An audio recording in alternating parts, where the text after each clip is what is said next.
Lay me down to sleep, I pray the Lord that I wake again. I wake again, I pray the Lord that I wake. Now I lay me down to sleep, I pray the Lord that I wake again. I wake again, I pray the Lord that I wake.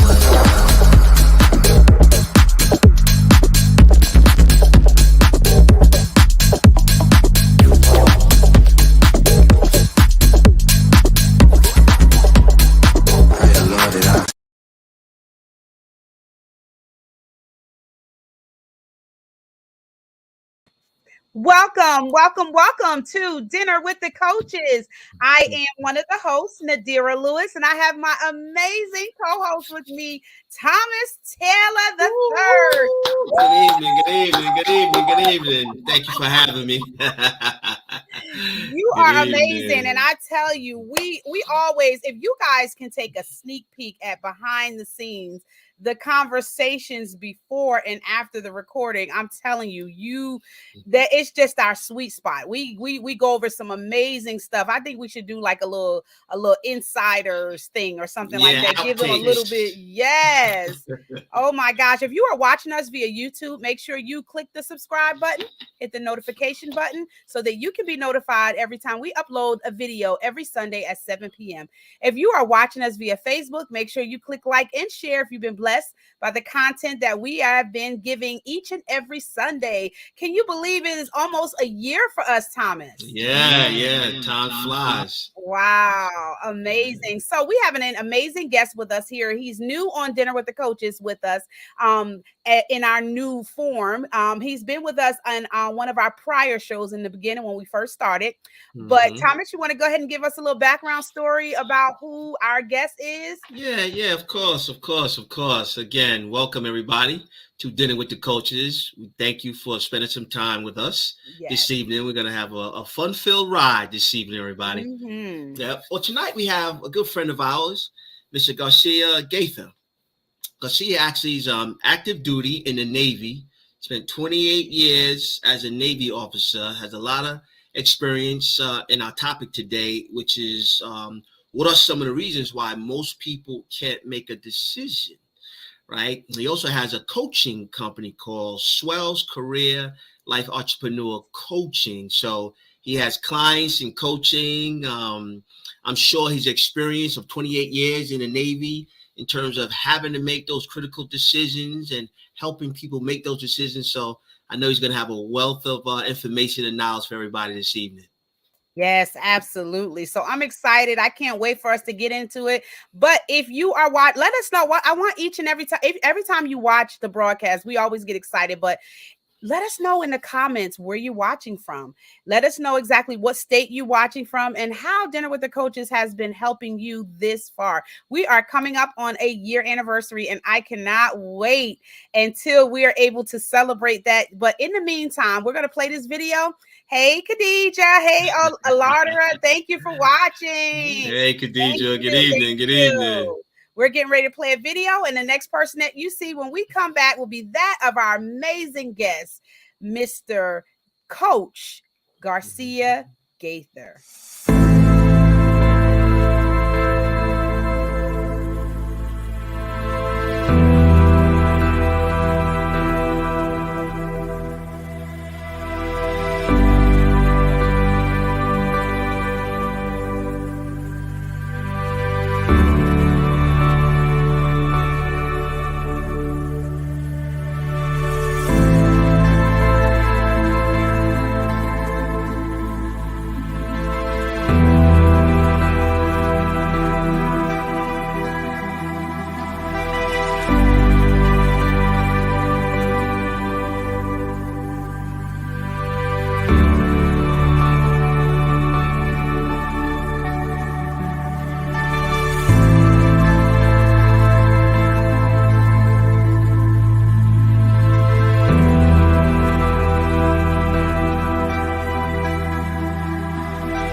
are back here with Dinner with the Coaches with our amazing special guest, Mr. Garcia Gaither, business development coach. Welcome back to Dinner with the Coaches.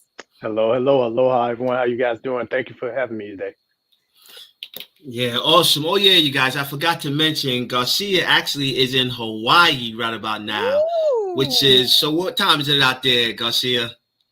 It is 1:06 p.m. Wow. He's in that land flowing with milk and honey, everybody, out there in Hawaii. So, hey, we appreciate your time. Well, this evening, Garcia, we're going to talk about what are some reasons why most people can't make a decision. And I kind of started with, giving them a little bit about your history and your background, 28 years in the Navy, active duty. So I know you have a lot of experience from a, work perspective in terms of your occupation, as well as on your business side with coaching. So kind of what are some of your experiences when it comes to individuals being able to or not make a decision? Wow, yeah, this is a great topic. Definitely in the military, like myself, I came into the military at the age of 17. And that in itself was a decision of going in and not knowing what to expect. But when you in the service, when you have to train, it comes a lot of competence over confidence. And what I mean by that, we go through drills and we different exercises and everything, not to get it perfect, not to get it right, because the plan is go exactly as planned. It's for what does not go as planned. And when you're more confident in your abilities to make a decision on the spot, it makes it where the mission overall is successful. Wow. Nadira?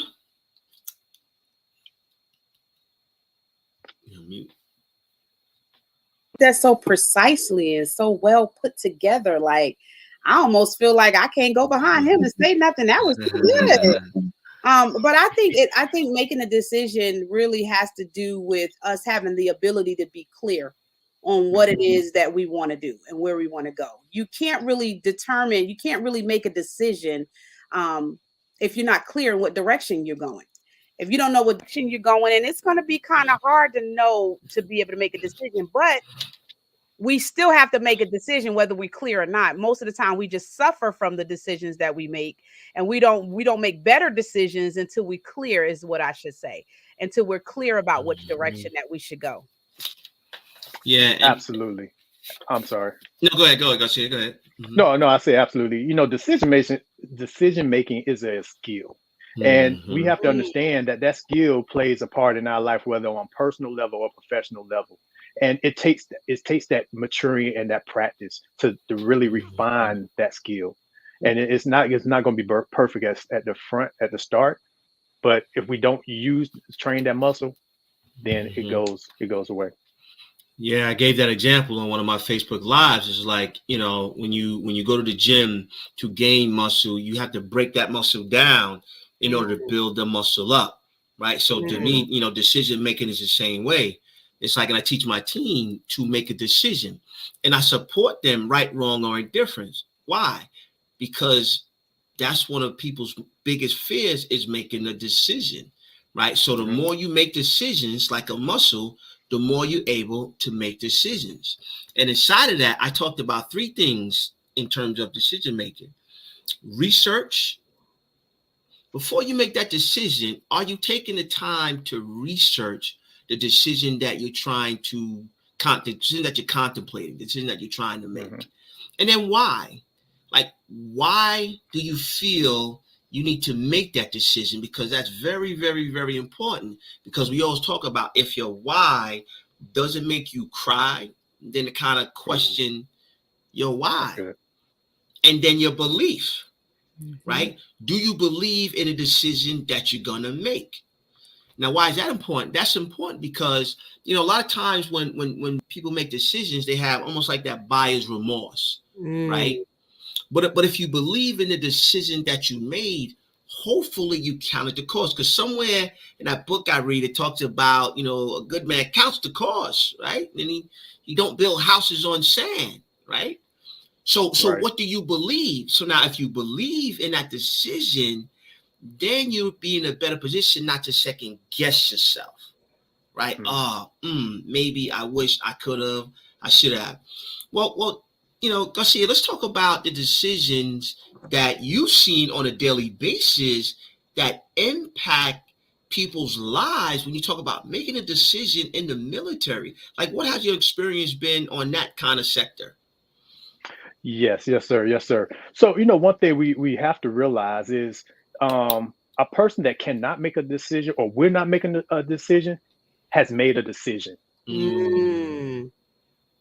So, as a leader, you have to sit here and know and be calculated and think about all the consequences that's associated with that. Because again, it would not be perfect, but in that situation and looking at the end goal, what is best for the overall of everyone, the collective, for the mission, your team, for yourself.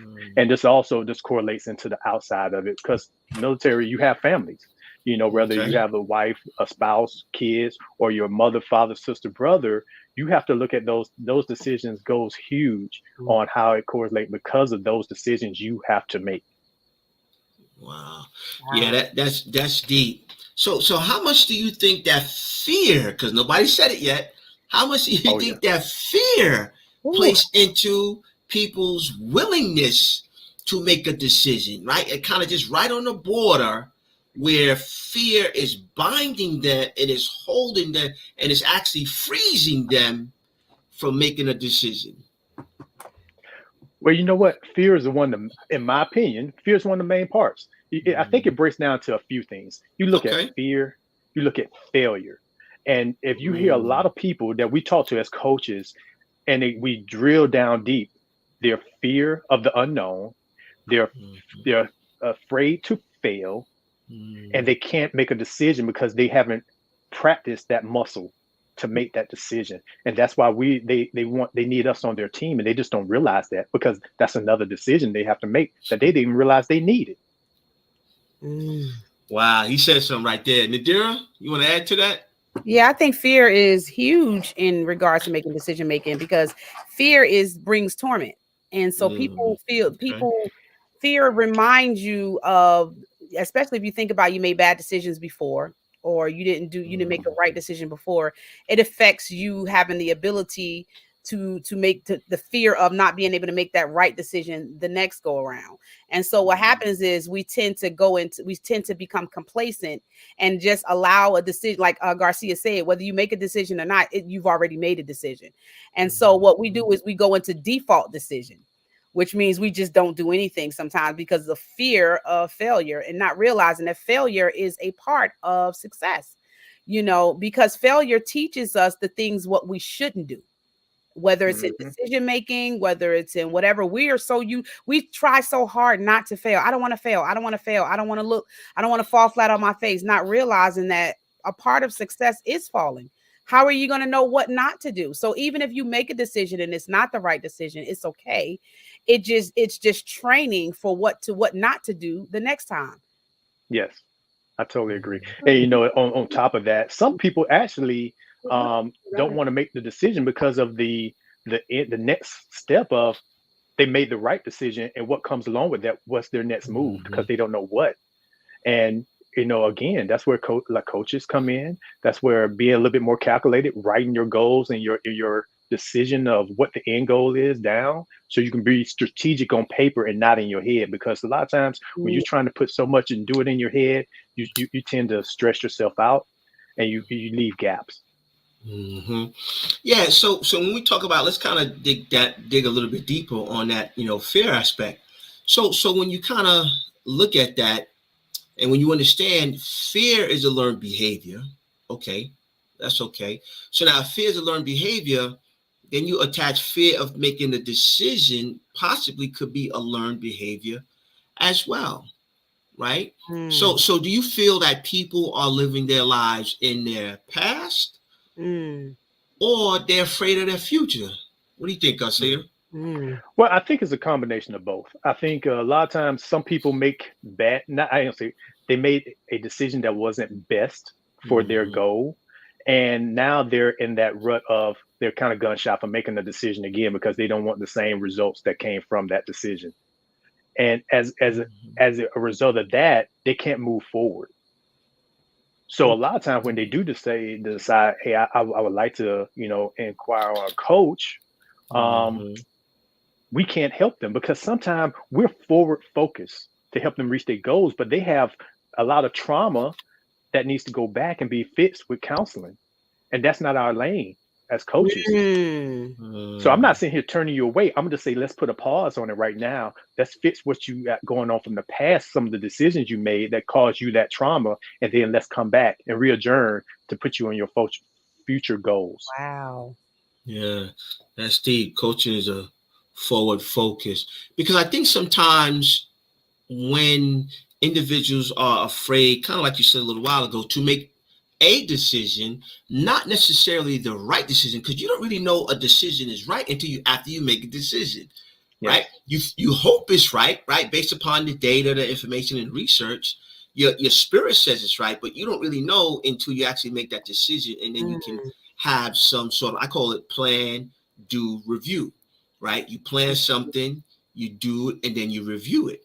So based upon that, just think about, are people really afraid, like you mentioned a little while ago, of the accountability once that decision is made? And this is the reason why I'm asking this question.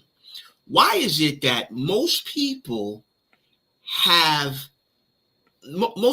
feel that it's easier, and most people have more experience making a decision for somebody else versus themselves?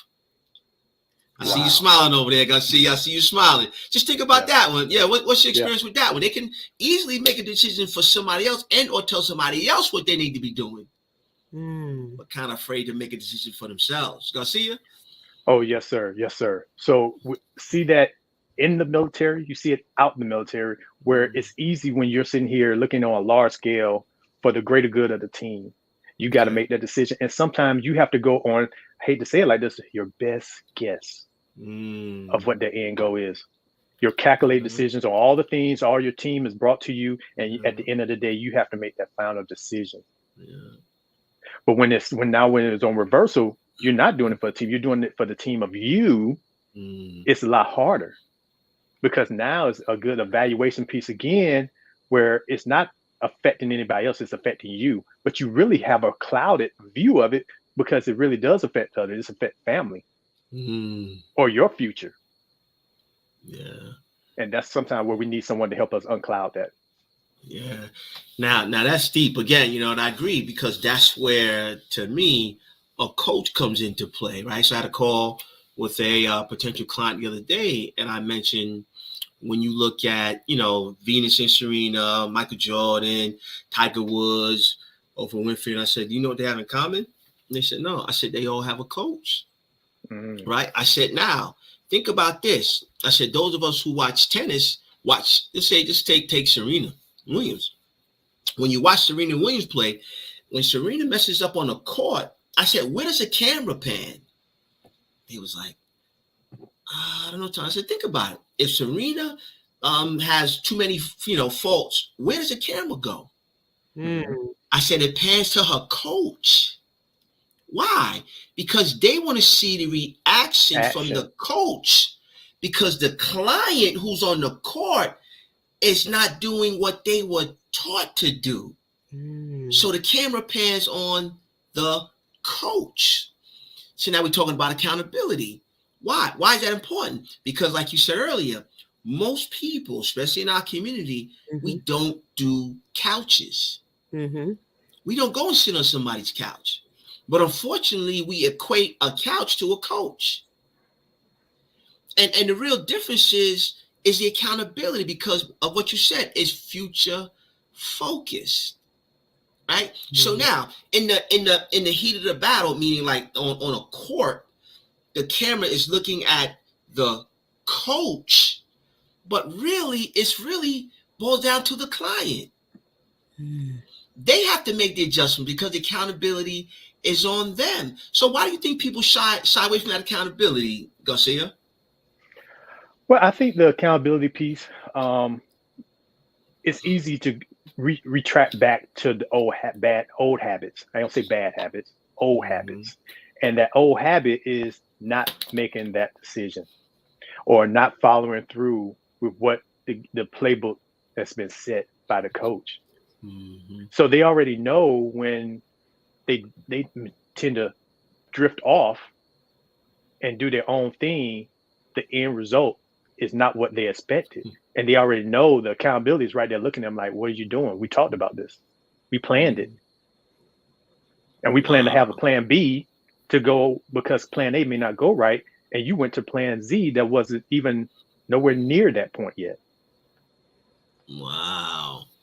So, Nadira, let's talk about some things where we can help our listener audience kind of overcome that fear of making decisions. Nadira, like, what do you think are some things that we can help our listening audience on? You know, just some tips on things that can help them make decisions. What do you think?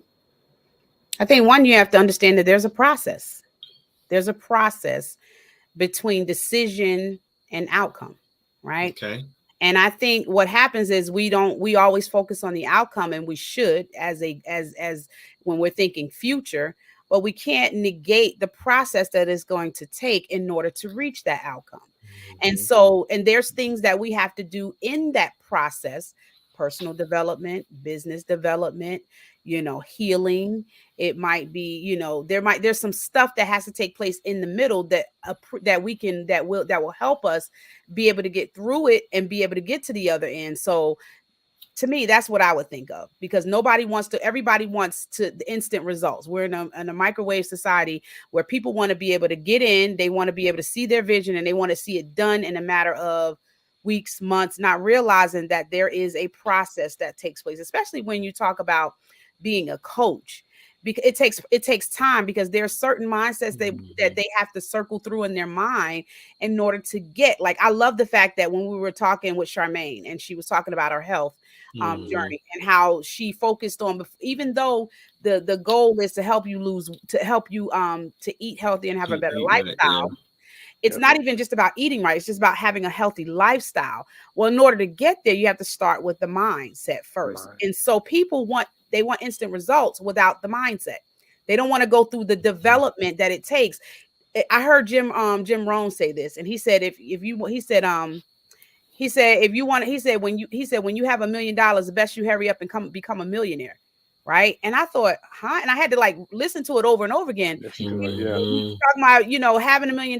If you have $1 million, it's best you become a millionaire. It's a mindset, because if not, then what's going to happen is you're going to have something prematurely, and it's going to destroy you before you get a chance to enjoy the benefits of what that money can do for you. The same way goes with it when it comes to expecting an outcome, whether it's in your health, whether it's in your business, whether it's in your family, your finances. There is a mindset that you have to develop in order to get to that outcome. If you're trying to get to that outcome with the same mindset, you're going to be circling around at the start line and wondering why I'm not at the finish line, because you never moved. You're still in the same position. Yeah. Wow. That's deep. That was good. I have a little tidbit, and mine is, I'm an open book. And I pretty much govern my life this way, in terms of when I have to make a tough decision, that impacts, myself, my family, things of that nature. I start with the end in mind, right? So what are the pros and cons if I make this decision? What does the end look like? If the end is something that's manageable, then it's favorable that decision will be made, because then once that decision is made, I actually complete that task in reverse, right? So my mindset goes all the way to what the outcome looks like. Then once that decision is made, now I'll start to do things in place to have that outcome, if that makes sense. And what happens is, and I had plenty of conversations with a lot of people, and they say, Thomas, well, how do you do that? I said, well, how is because I expand my mind past my reality. And why is because most people don't think past what they see and or what they know. So there's something could be around the corner, but you never expanded your mind that it was a possibility that something was around the corner. And now when you make that decision, bam, now you're not ready. Right. So it's the stretch for me that always puts me in a position where I move by the Spirit, right? Like based upon what the Spirit tells me and how, and I expand to see what the totality of the decision looks like before the decision is made. And Thomas, I just want to touch on that. You know, the why, I really connect with that why. And a lot of times we say that look at reverse engineer of the results you're looking for, but the why is going to help you to drive through those unknown spots. When you want to sit here and walk away or like shelter down, like, no, I'm not going to do it. That why, whether it's your family, whether it's monetary goals, that why is going to push you there. And sometimes you have to always be able to go back, revert back to look down on that piece of paper and say, what was that why? And hard as it may be, on the other side of that obstacle, you're going to look back and say, it wasn't as bad as I thought it was. It was just unknown to me. It was foreign. Yeah. And I have a perfect example right before we're going to go to break in a minute. Myself and my wife in 1998, we was undecided, you know, born and raised in New York. She's from the Bronx. I'm from Harlem, kind of grew up on Long Island. And we got married in 95. So in 98, we wanted to make a decision. You know, we had our son in 97 and we was going back and forth whether or not we should move. Right? Well, why? Because we wanted our child at that time, we had one, to have a little bit better opportunities than we did. It wasn't easy though, because when she wanted to leave, I didn't want to leave. Then when I wanted to leave, then she didn't want to leave, man. Like you talk about people that were born and raised, man, like roots all in New York, you know what I mean? But we came to a mutual agreement, right? We kind of made it a little bit hard. Like we moved out of our apartment, moved in with my mother, moved in the basement with my mother. And I don't know if anybody's listening, but if you have two queens in a household, it's a wrap. Only but so much you can take, my good brothers. Only but so much. You talk about pressure. Whoa, it was a lot of pressure that was applied. But this decision was made to move to Atlanta, Georgia. And now when we look back, it was the best decision that we made. Right. But the why was for our children, right? Our son got a 4-year basketball scholarship to play the game he loves at Auburn Montgomery, graduated in 2020. Our daughter had her in 2000. She'll be graduating in May from Birmingham Southern with a psychology degree. I mean, so that was the driver. But again, we made that decision looking, 10, 20 years down the line. But the why was the driver, just like what you're saying, Garcia. Outstanding. Yeah. Love it. Ms. Nadira, want to take us into look at you. Want to take us into commercial break? You're still pondering on that one. It's true, I don't have a problem sharing, It's real though. Wow, interesting. Well, we'll be back with more with Dinner with the Coaches with our special guest, Garcia Gaither.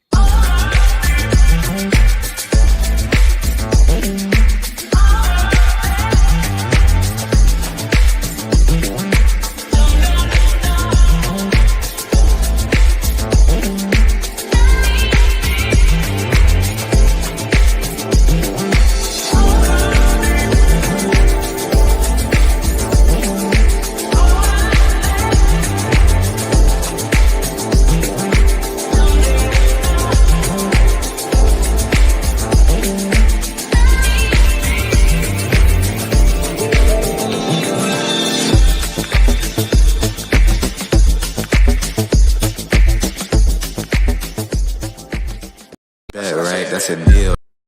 Bet, right? That's a deal, right? That's a deal, right? That's a bet, right? That's a deal, right? That's a deal, right? Ayy, coming down like precipitation.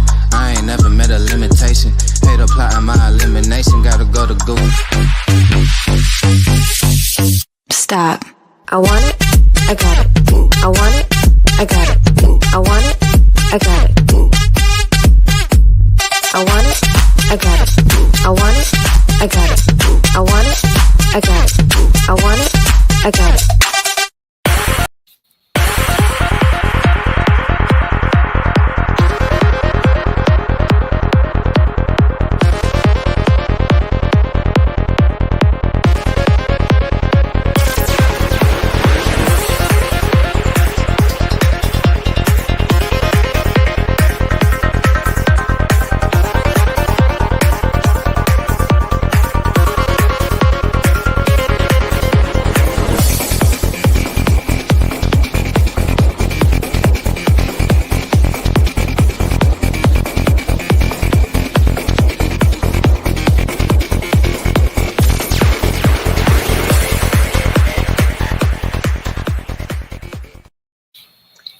are back here with Dinner with the Coaches with our special guest, Coach Garcia Gaither, business development coach. Welcome back. If this is your first time watching us, make sure you put hashtag replay and join us on this amazing topic on the importance and why people make decisions. Thomas?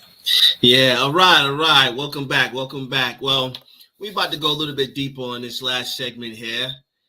What that means is, because we're dealing with the coaches, right? This is the platform. This is what we talk about. Look, Garcia, let's talk about reasons people don't make a decision to acquire a coach, right? What have your experiences been with why people don't make that decision? You know, Thomas, I think, and what I've been presented with is a lot of times it never came the idea of having a coach was totally out the norm. I'm gonna be open, because before being in the military 28 years and not even realizing that was even an option. When I relate coaches, I'm thinking about sports. You know, I'm thinking about basketball, football, baseball, any kind of athletic thing. You know, you hear the catchphrase, a coach, until you actually really put it into perspective. As you evolve throughout your career, life, and everything else, you see there are coaches out there, and you see the results of having a coach outside of just the sports arena. You know, we've been hearing counselors and therapists for years, but now the catchphrase of and the whole theory of behind having a coach to reach your goals, it's a lot more popular, and I'm glad it is. But you know, we just have to break away from making that wrong decision. And now I think we are at the day with, like, the pandemic and everything else, the decisions that individuals have made in the past, they see they need that help, and that's where coaches come in now even more. Yeah, and that's interesting you say that, because, you know, I had a conversation with somebody the other day, and I kind of asked a question, and they said, nah, they really had a coach, but they had mentors, right? So a lot of individuals have mentors, but, you know, a coach is a little bit different than a mentor. You know what I mean? From an accountability standpoint in itself. And the other thing I think is, for some reason, and I had this conversation as well, people have a tough time investing in themselves. They'll invest in everything under the sun, like their lists will be long, but for some reason they're afraid to put themselves on their list.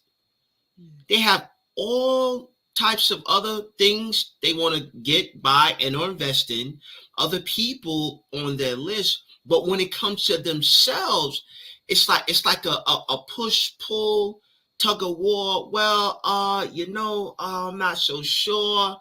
Right, again, and I think that kind of wraps right around to when you invest in yourself and when you bet on you, now there's some accountability, because now you're starting to put your money where your mouth is in terms of what you say you wanted.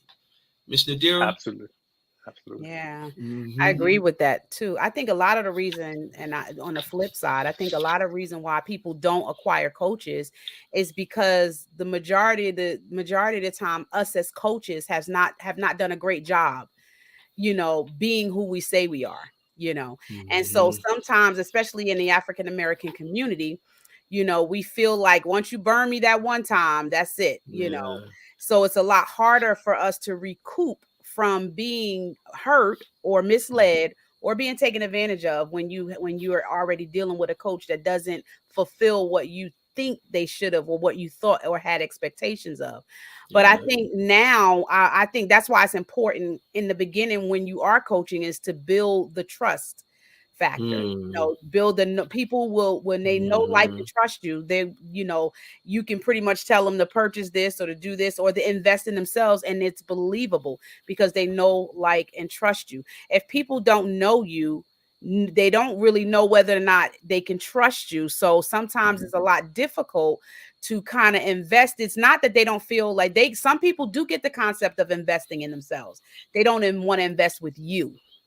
Because they're afraid of, one, what they don't know, and two, because of fear of what happened. I might have had a prior coach, which most of, you know, when I deal with my clients, I always have clients that have been with other coaches, you know, and that's always been the thing. I don't really have a lot of coaches that come that are new to coaching, period. Because I think it's a lot easier to deal with people that are new to coaching versus people that have already been coached, because they're already on the fence. When they don't have any idea of what coaching is, most of the time you're educating them on the process. And then most of the time you're starting out mentoring them, which is what I think is how Eric Thomas started. You know, I heard him the other day and he was talking about how when he started on YouTube, he was just giving.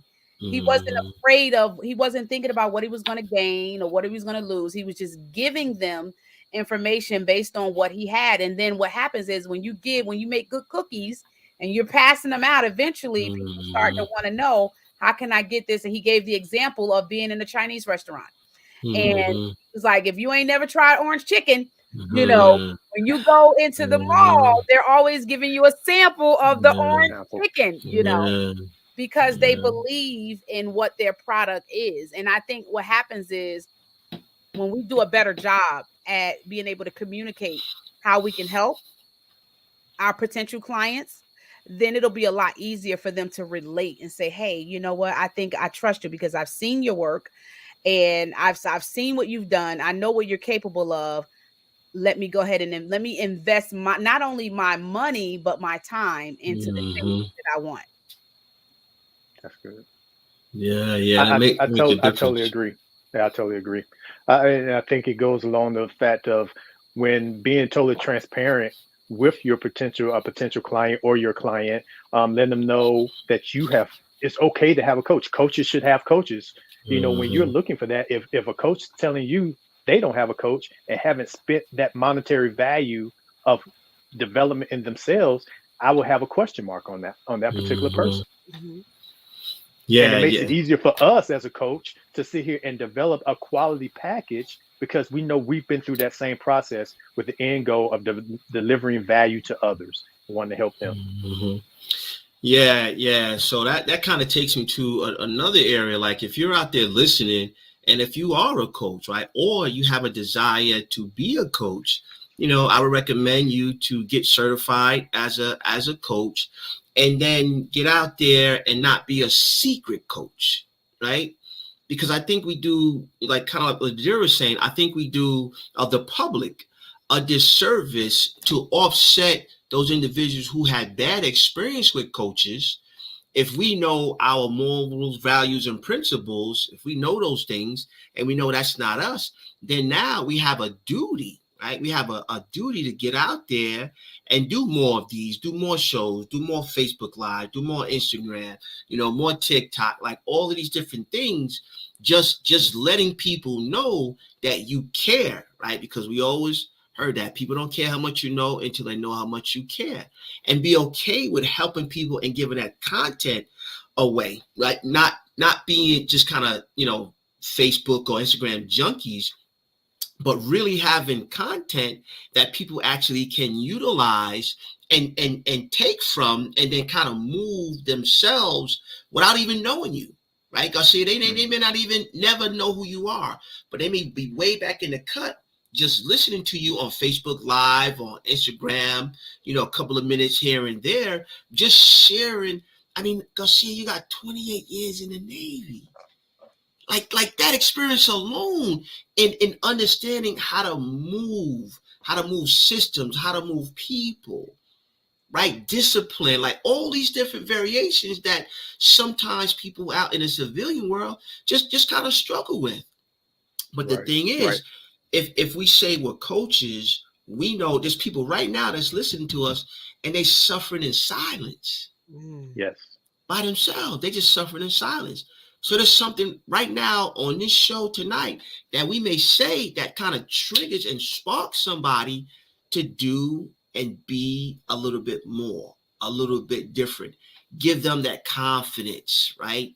They can borrow our confidence until they get their own.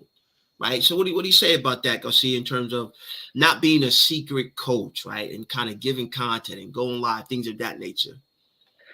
You know, Thomas, it goes back to decisions. And one quote I got from Roy E. Disney said, "When your values are clear to you, making decisions become easier."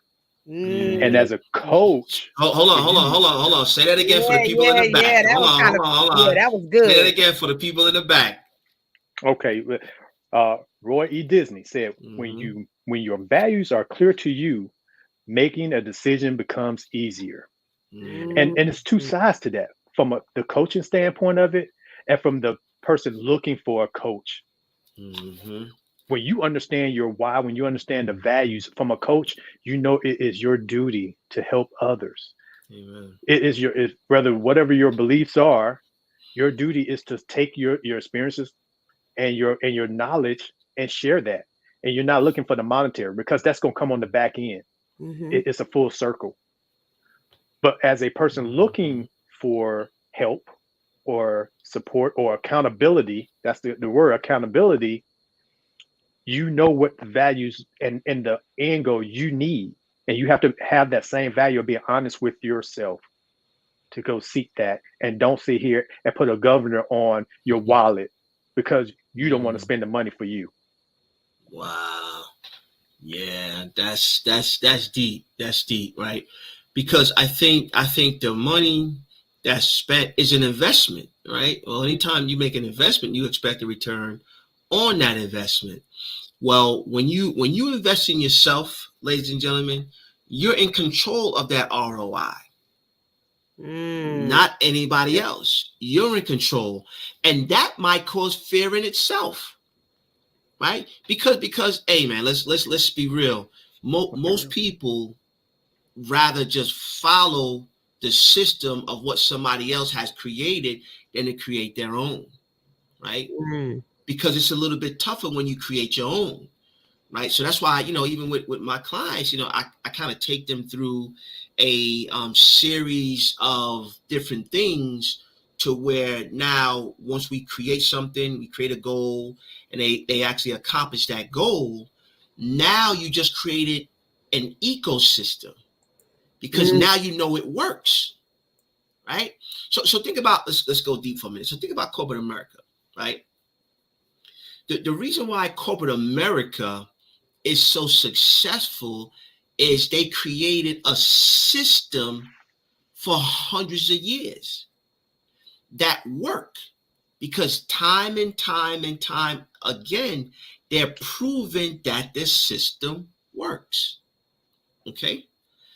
The reason why it's a little bit difficult for people to not just leave corporate America, but build a bridge to their own thing. Why? Because if they did it for them, they could do it for themselves. Is they haven't tested their system. Just think about it. That's good. When we create a system, those of that's listening out there, when you create a system where you put something in and you get an output, guess what you just did? You just proved that your system works. Because somebody either purchased something from you, purchased a service or a product or something, and then on the output, they paid you for that. That's a system. Products and services distributed every single day of the year. Now all you do is how much quantity can you handle? Right? So now, I said it from a simplified place, but there's a little bit more detail that goes in there. But the simplicity of it is once we establish that and we get past the fear, and this is all about making decisions, now we have more choices. Garcia, what you say about that? Yeah, totally.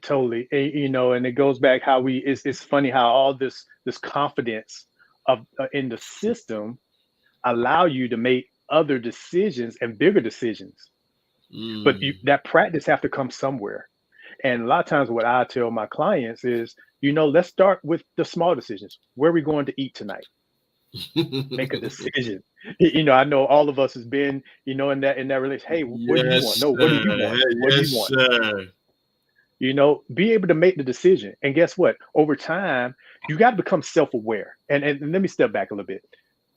I like to take my clients through what they do, find out where they're self-aware. When you really know yourself, what your triggers are with you and what your superpowers are, it makes it a little bit easier to know how you're going to respond into a situation.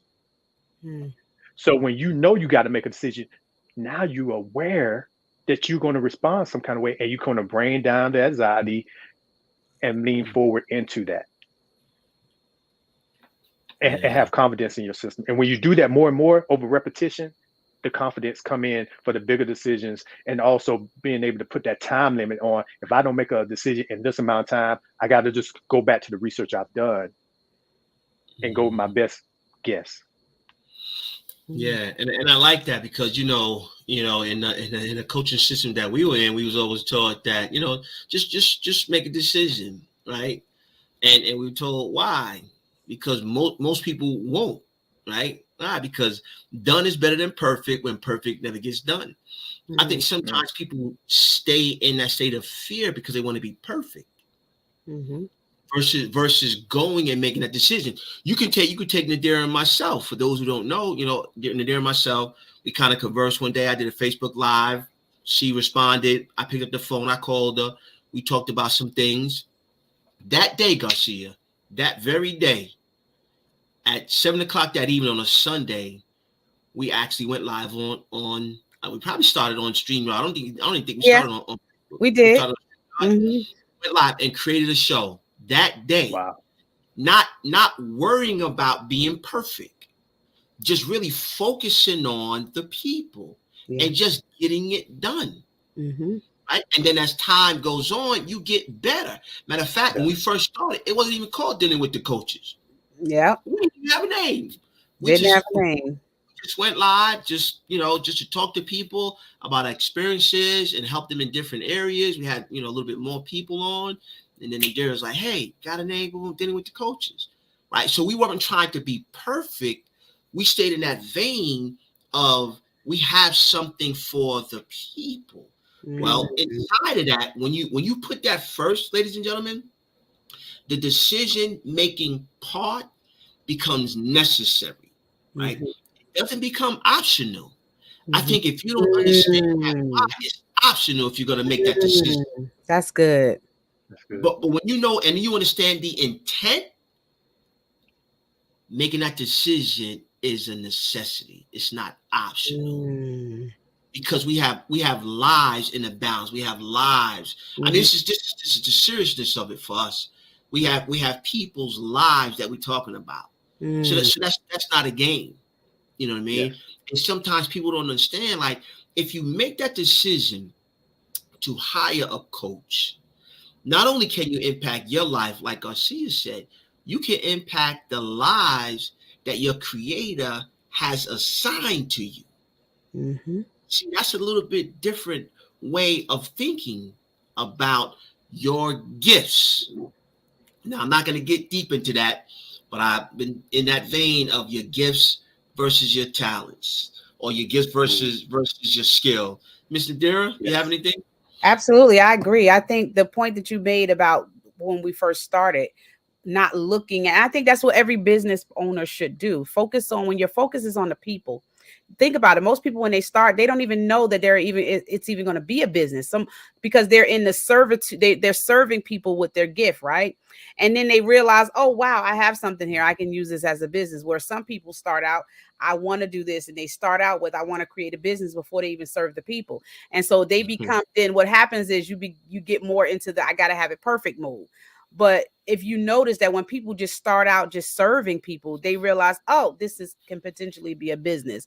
And then they start to do the other things on the backhand. We need to really make sure that our focus is on the outcome of the potential people that come to us for change, and make sure that we do our own development, so that we're not allowing our own fears, insecurities to interfere with the process of us helping other people. Because guess what? We're going to have clients that's just going to be straightforward, and they may have been in places that maybe you haven't been at, but that doesn't mean that you don't have the ability, right, to be able to still help them. Because and it's funny because, and I'm going to mention Eric Thomas again, because this was awesome, right?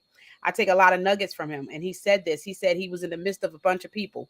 And he said, this person, I think it was Warren Buffett. It was some other people. He was like, this person over here is a millionaire. This person over here, what they need me for? You know, like I ain't got nothing. Like what they need me for? And then he realized, wait a minute, I'm here because I have something they don't have. And I think when we understand the value of what we bring, and sometimes you might have to just do that. Before you start going out and trying to coach other people, you need to figure out, what is my value? What do I actually bring to a person's life? And sometimes you might have to just go to people and say, hey, you know what I do? You know, what is it? What are some of the things that you have seen or noticed in my coaching or in me doing business? Take those things and be able to and stand on them and be like, I have something to offer. I have something to give to the next generation. You know, there's something that's on the inside of me that apparently everybody doesn't have, because I'm unique. I'm different. Nobody else is, you know, you have different people that have different gifts according to the grace that's given to them. But you have to think, this is the mindset. You have to think, I have something she doesn't have or he doesn't have. And this is what I'm going to give to the potential, to the world and to my generation. That's good. You know, and that's one of the reasons I actually started my coaching business. And I didn't even realize I wanted to be a coach. Something can't touch me, you know, because a lot of times in the military, we see people with a ton of gifts, with talents, and their vision is just going, what's that next job? And they miss the opportunity to serve others with those gifts and talents that they were given. And it's something hit me to sit here and say, how can I help them identify, pull back, and identify what those gifts and talents are that they'll feel comfortable with to create their ideal life. And so it was easy for me to come up with the name Career Life and Entrepreneur Coaching, because it's balance in that. It's true balance is when you understand your career, when you understand your gifts and talents, it makes it better for your life. And not just you, because you are a servant leader, but for your family, because you're going to smile when you see them smile. Wow. Yeah, that was key. That was key. You know what I mean? Because it sounds like you had a heart to serve. You know what I mean? And you led by serving. Right. And then you backed into a business. Right. Yeah, you backed into a business. You know what I mean? Business. Yeah.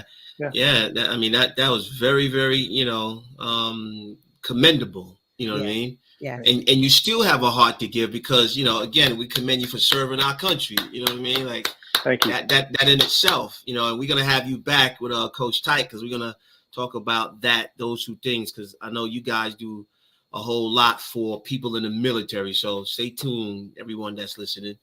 Mr. Dira, what do you say about what Garcia just said?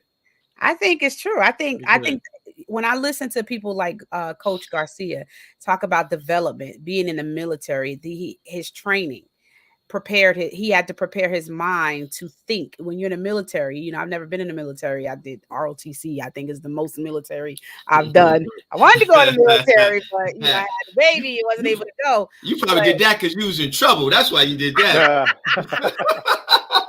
I did. Like, I wanted to go into the Air Force, or I wanted to go in the Air Force or Navy. I was a Navy Navy ROTC, but that was my plan. I wanted to go into the military, but I got pregnant. That just didn't happen the way it was going to go. So, you know, it is what it is. But I think what happens is being in the military, you're in an environment, right, conducive to change, because in the military, you have to change whether you want to or not, because you're required, because of the environment is requiring you to change. You have sergeants and you have people that are there to make that condition you to say, hey, look, you can't stay in the military with the same mindset. So that's why it's the same way in business. You have to place yourself around, especially if you feel like you're a coach or you're in business, you have to put yourself around other people, right? So that you can be conditioned. You have to be a part of a community of coaches, or get with a coach and around people, even mentors, however you want to call it. If you want to be able to survive and thrive in this particular arena, you have to position yourself so that you can change your mindset. You can't go into this type of business of serving people in any aspect without being in the environment to help you change your mind, because it's not going to work. You'll do it temporarily, but then you won't be consistent. We've been doing dinner with the coaches for almost a year now, and we've been consistent with it because our desire is to bring change to the average business owner, whether you're a coach, whether you're just an entrepreneur or aspiring coach, the goal is still the same, is to serve you and show you how your gifts can make room for you and bring you before kings, right? Mm-hmm. And we've been doing it every Sunday. We come up here and we do it, and we bring guests on the show, and we do it with the same enthusiasm as we did last year, because the vision has not changed. Yeah, amen. And that's a key point. Oh my goodness, so we almost at the top of the hour, boy. We almost at the top of the hour. We're gonna go see it. We're gonna let you have the final words. But what I want to say is, I wrote down here, I think in the onset for the last 2 years with COVID, I think you really have to be more flexible to change. That's good. Right? Think about that. I think we got to be more flexible, because our normal is no longer normal. Right? That changes by the day. It moved. Right. So now those things that we used to hold on to in the past that kind of edified us. Wow. I think we're in a position where we have to be a little bit more flexible, because I had a conversation with somebody today earlier, and we was talking about how today and yesterday, how a lot of people are not going back to corporate America. Right? What for, especially in that restaurant, hotel, that whole service industry, a lot of them are not coming back. Oh, yeah, it was my neighbor who was talking that a lot of corporations and companies are having a hard time finding good people to hire. Yeah. Right? Wow. Because there's more people, starting their own businesses now. Right? So when you're talking about decision and making a decision, I think we're in that era right now where we're more flexible now. Before COVID, we were more rigid, right? Like everybody was on this path and this is the way it was going. Boy, when COVID hit, rocked the whole world. Everybody started to get a little more agile, start bobbing and weaving a little bit, like, whoa, okay, hold on. I don't just have to stay on this straight and narrow path any longer. Absolutely. And I think that's the benefit of coaches now, where you see the internet is really flooded now, but I think it's necessary, especially with the mental state of America right now, right, with the uncertainty. Garcia, boy, we gonna let you wrap us up, or we almost at the top of the hour, and when we finish up, just stay on. We kind of do a little bit plan to do a review, deeper dive after the call, but what do you have to say to the people? Thank you for spending some time with us here at Dinner with the Coaches. Yeah, it's been a pleasure. And again, I just want to say to your audience, when you sit here and you have that decision that you need to make, write it down. Don't worry about how you're being judged. Set your time and just do it. Nike said it best, and the pandemic has woke us up to say it's human nature to resist change. No, it's human now. The new things, it's human nature to adjust on the fly. I like that. So it's been a pleasure. I look forward to coming back. Human nature to adjust for the people in the back. Wow. Guys, this is amazing. Awesome. Thank you so much, Coach Garcia, for joining us here on Dinner with the Coaches. We appreciate your presence as always. Make sure you subscribe at our YouTube channel so that you can be notified every time we upload a new video. Thank you so much for watching. Join us here every Sunday at 7 p.m. with Dinner with the Coaches. Thank you so much for watching. Have an amazing night.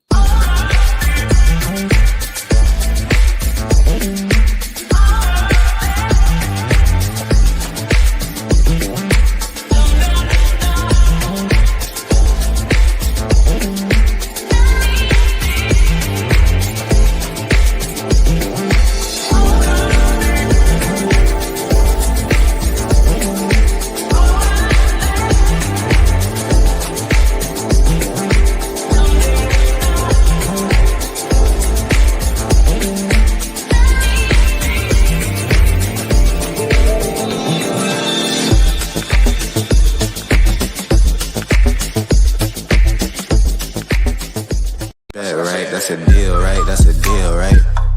That's a bet, right? That's a deal, right? That's a deal, right? Hey, come coming down like precipitation. I ain't never met a limitation. Hate plotting my elimination. Gotta go to Google. Stop. I want it. I got it. I want it. I got it.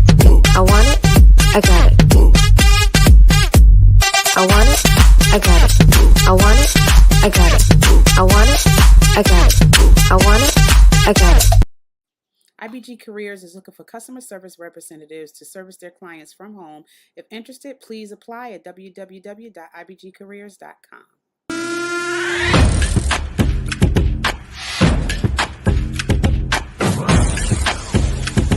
Let's work. Yo, it's go time, showtime, never backing down time.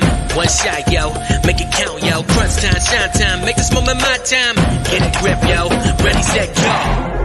We bring the thunder. Bring the thunder.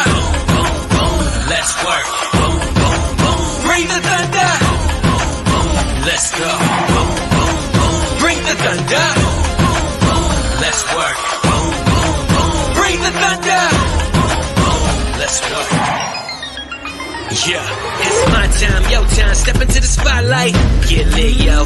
Let yourself go. On how to create content videos that pop, which means I'm going to show you how to take your creativity and how to combine it with the right tools to be able to create a video that your audience will love. It's not so much the video that makes things pop. It's your creativity. It takes your creativity, your unique gift in certain areas, combined with the right tools to produce the results that you need. Your audience is attracted to you. Your audience is attracted to your energy and your vibe. And I'm going to show you how to take that energy and vibe and put it in a video so that you can be able to market whatever product or service that you have. So, do you need a coach? Do you need help in the area of life and business? Get coaching from a team of experts here at Dinner with the Coaches with Thomas and Nadira. Inbox for more information.